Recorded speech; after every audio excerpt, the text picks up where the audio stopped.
तरफ आगरा में थाना एतमादपुर के भागुपुर के पास 9 साल के मासूम को अगवा कर हत्या वाले 2 बदमाशों के साथ पुलिस की मुठभेड़ हो गई। आपको बता दें कि बदमाशों के साथ हुई मुठभेड़ में पुलिस की गोली लगने से एक बदमाश घायल हो गया, जिसे गिरफ्तार के लिए इलाज के लिए अस्पताल में भर्ती करा दिया गया। वहीं दूसरा बदमाश भागने में सफल रहा है। आपको बता दें कि थाना एतमादपुर के धौरा में 9 साल के उपदेश को अगवा कर उसकी हत्या कर दी गई थी और गांव के ही एक कमरे में भरे भैंस के अंदर उसका शव छुपा दिया था। वहीं शव मिलने के बाद से ही पड़ोस में रहने वाले 2 युवकों पर परिवार वालों को शक था, जिसके बाद घटना का खुलासा करने के लिए एसएसपी बबुल कुमार ने 6 टीमों को गठित किया, जहां पुलिस को जानकारी मिली कि भागपुर के पास 2 संदिग्ध लोग हैं, जिसके बाद पुलिस ने घेराबंदी कर दोनों युवकों को पकड़ने का प्रयास किया। वहीं पुलिस देख बदमाशों ने फायरिंग शुरू कर दी, जिसके बाद जवाबी फायरिंग में पुलिस भी शामिल हो गई और पुलिस ने जवाबी फायरिंग की।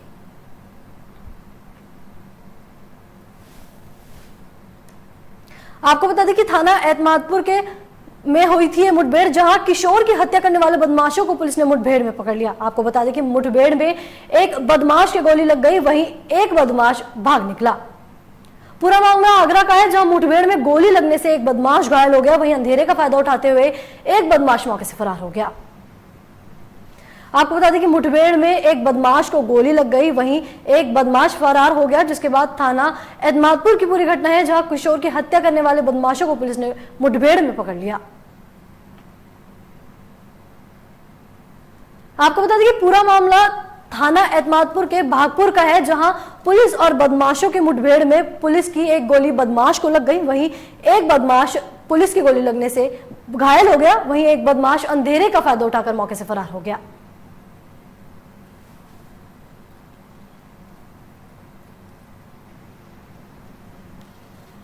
आपको बता दें कि मुठभेड़ में गोली लगने से एक बदमाश घायल हो गया, वहीं बदमाशों ने एक बच्चे को अगवा कर लिया था। वहीं बच्चे को अगवा करने के बाद बदमाशों ने गांव के ही एक कमरे में उसकी शव को डाल दिया था, जिसके बाद परिजनों ने शक जताया। वहीं परिजनों का कहना है कि इन 2 युवकों ने मेरे बच्चे को मार दिया, जिसके बाद पुलिस ने उन दो बदमाशों को घेर लिया और उनके साथ मुठभेड़ हुई। वहीं मुठभेड़ में एक बदमाश घायल हो गया, साथ ही एक बदमाश अंधेरे का फायदा उठाकर फरार हो गया।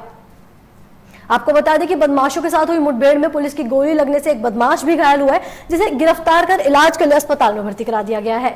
वहीं दूसरा बदमाश भागने में सफल रहा। आपको बता दें कि थाना एतमादपुर के धौरिया में 9 साल के उपदेश को अगवा कर लिया गया था। आप देख सकते हैं कि बदमाशों के हौसले इतने बुलंद होते जा रहे हैं कि दिन दहाड़े वो ऐसी घटनाओं को अंजाम दे देते हैं।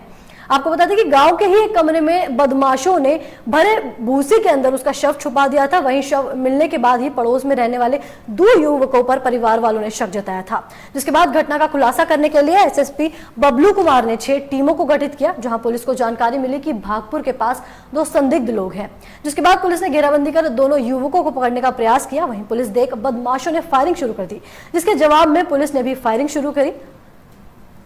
आपको बता दें कि थाना एतमादपुर का पूरा मामला है, जहां किशोर की हत्या करने वाले बदमाशों की पुलिस से मुठभेड़ हो गई। आपको बता दें कि आगरा में थाना एतमादपुर के भागपुर के पास एक 9 साल के बच्चे का अगवा कर लिया गया था। वहीं दोनों बदमाशों ने अगवा कर बच्चे को मौत के घाट उतार दिया था। बताया जा रहा है कि बदमाशों के साथ हुई मुठभेड़ में पुलिस की गोली लगने से एक बदमाश भी घायल हो गया, जिसे गिरफ्तार कर इलाज के लिए अस्पताल में भर्ती कराया गया है। वहीं दूसरा बदमाश अंधेरे के चलते भाग निकला। आपको बता दें कि थाना एतमादपुर के धौरिया में 9 साल के उपदेश को अगवा कर उसकी हत्या कर दी गई थी और गांव के ही कमरे में भरे भूसे के अंदर उसका शव छुपा दिया था। वहीं शव मिलने के बाद ही पड़ोस में रहने वाले 2 युवकों पर परिवार वालों ने शक जताया, जिसके बाद घटना का खुलासा करने के लिए एसएसपी बबलू कुमार ने 6 टीमें गठित की, जहां पुलिस को जानकारी मिली कि भागपुर के पास 2 संदिग्ध लोग हैं, जिसके बाद पुलिस ने घेराबंदी कर दोनों युवकों को पकड़ने का प्रयास किया। वहीं पुलिस को देख बदमाश भागने की फिराक में थे तथा बदमाशों ने फायरिंग शुरू कर दी, जिसके बाद जवाब में पुलिस ने भी फायरिंग शुरू करी, जहां जवाबी फायरिंग में एक बदमाश को गोली लग गई और एक बदमाश अंधेरे का मौका देखकर फरार हो गया।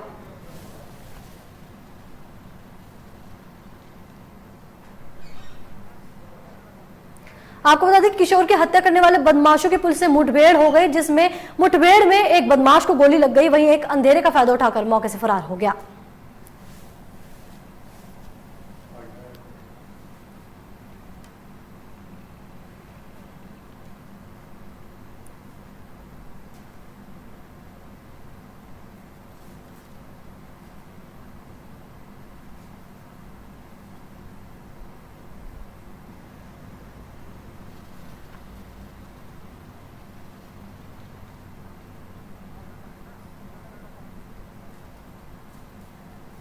आपको बता दें कि मुठभेड़ में गोली लगने से एक बदमाश घायल हो गया, वहीं एक बदमाश मौके का फायदा उठाकर फरार हो गया। जैसे कि आपको बताया जा रहा है कि थाना एतमादपुर के भागपुर में मुठभेड़ हुई थी, जहां पुलिस को देख बदमाशों ने फायरिंग शुरू कर दी। वहीं जवाबी फायरिंग में पुलिस ने भी फायरिंग शुरू कर दी, जिसके बाद एक बदमाश घायल हो गया और एक अंधेरे का फायदा उठाकर मौके से फरार हो गया। आपको बता दें कि बदमाश को अस्पताल में भर्ती कराया, जिसके बाद थाना एतमादपुर के भागपुर में मुठभेड़ हुई थी।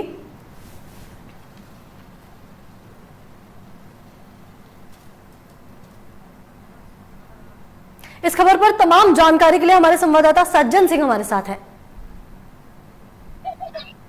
सज्जन, जैसे कि बताया जा रहा है कि बदमाशों ने एक बच्चे को अगवा कर लिया था, क्या वजह बताई जा रही है इस हरकत के पीछे? ऐसी फिरौती के लिए किया गया था या आपसे रंजिश को लेकर यह अगवा किया गया था? बिल्कुल, देखिए मैं आपको बता दूं कि ये करीब जो घटना है वो 4 दिन पहले हुई थी। एक 9 साल का बच्चा है उपदेश अचानक से गायब हो जाता है और उसके बाद परिजन जो है थाने में जाते हैं, थाने में तहरीर देते हैं गुमशुदगी। उसके बाद कोई पता नहीं चल पाता है, लेकिन 2 दिन बाद गांव के आसपास ही जो एक भूसे का ढेर था उसमें उपदेश की जो लाश मिली थी, शव मिला था, जिसकी हत्या कर दी गई थी। उसके बाद से पुलिस आनन फानन में तमाम पुलिस बल के साथ वहां मौके पर पहुंची और करीब एसएसपी जो थे आगरा बबलू कुमार, उन्होंने तत्काल से 6 टीमें गठित कर दी घटना के खुलासे के लिए। और इसके बाद पता चला कि जो पड़ोस में रहने वाला युवक है वाहिद और उसके साथ अरमान, इन दोनों ने इस वारदात को अंजाम दिया था। और कल जो दोनों बदमाश थे और करीब भागुपुरा के आसपास ये जो लोग यहाँ से गुजर रहे थे, तो पुलिस को पता चला। उसके बाद मुखबिर की सूचना पर पुलिस वो मौके पर पहुंच गई और घेराबंदी की। जब घेराबंदी के समय पर ये दोनों बदमाशों ने पुलिस पर फायरिंग कर दी। उसके बाद दोनों पुलिस और बदमाशों के बीच मुठभेड़ हुई और इस मुठभेड़ में जो वाहिद नाम का युवक है उसके पैर में गोली लगी और उसके बाद वो घायल हुआ, जिसे गिरफ्तार कर लिया गया और एसएन अस्पताल में इलाज के लिए भर्ती कराया गया है। इसके साथ ही जो दूसरा एक साथी था अरमान, वो मौके से फरार होने में सफल रहा है। जी सज्जन, बदमाशों के हौसले इतने बुलंद हो गए हैं कि आए दिन कोई ना कोई घटना सामने आती है। प्रशासन कुछ बड़ा कदम क्यों नहीं उठा रही है? बिल्कुल, देखिए जिस तरह कहें कि कोरोना काल जब लगा था तो उस समय हालांकि वारदातें थी वो काफी कम हो रही थी, लेकिन जब से अनलॉक हुआ है उससे आगरा में कहीं ना कहीं जो बदमाश है वो लगातार घटना को अंजाम दे रहे हैं। हालांकि पुलिस और प्रशासन इस बात को लेकर बिल्कुल सजग है कि किसी तरह से जो घटनाएं घट रही हैं उन पर अंकुश लगाया जाए। लेकिन सबसे बड़ी बात यह है कि वारदात जो बराबर हो रही है उससे कहीं ना कहीं, अब आगरा की अगर बात करें तो आगरा में जो अपराध का ग्राफ है वो काफी बढ़ चुका है। हालांकि हम आपको बता दें कि लगातार पिछले 1 सप्ताह में कई घटनाएं हुई हैं, कई लोगों की गोली मारकर हत्या कर दी गई है। तो कहीं ना कहीं आप ये साफ तौर पर कह सकते हैं कि आगरा में जो अपराध है वो बेलगाम होता हुआ दिखाई दे रहा है।